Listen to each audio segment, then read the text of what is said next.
বেগম জিয়ার স্বাস্থ্যের উন্নতি হচ্ছে বলে জানিয়েছেন বঙ্গবন্ধু শেখ মুজিব মেডিকেল বিশ্ববিদ্যালয় হাসপাতালের পরিচালক। গতকাল চিকিৎসা দেওয়ার পর বিএনপি নেত্রী আগের চেয়ে ভালো আছেন বলেও জানান তিনি। বেগম জিয়ার স্বাস্থ্য পরীক্ষার পর আজ সংবাদ সম্মেলনে এ তথ্য তুলে ধরেন হাসপাতাল কর্তৃপক্ষ।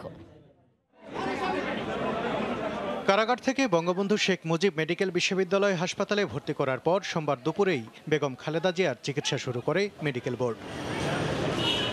মঙ্গলবার দুপুরে আবারও স্বাস্থ্য পরীক্ষার জন্য কেবিনে যান চিকিৎসকরা। পরে এ নিয়ে সাংবাদিকদের ব্রিফ করেন হাসপাতালের পরিচালক ব্রিগেডিয়ার জেনারেল একে মাহবুবুল হক। তিনি জানান, সোমবারের চেয়ে ভালো আছেন বিএনপি চেয়ারপারসন। আমাদের বোর্ডের প্রেসিডেন্ট দেখেছেন, আর উনি গতকালকে যে মেডিসিন দেওয়া হয়েছিল উনি খাচ্ছেন। উনি আজকে কালকের চেয়ে গতকালকে চেয়ে আজকে ওনার অবস্থা ভালো।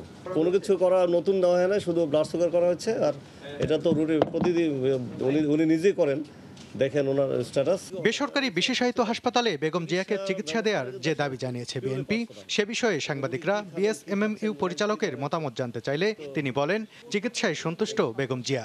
আমার মনে হয় উনি স্যাটিসফাই, উনি ওনার চিকিৎসা স্যাটিসফাই। গতকালকে উনি কথা বলেছেন হাসি খুশি। আজকেও আমাদের প্রেসিডেন্ট অফ দ্য বোর্ড গিয়েছেন, উনিও বলেছেন যে উনি আজকেও খুব হাসি খুশি সাবলীলভাবে কথা বলেছেন।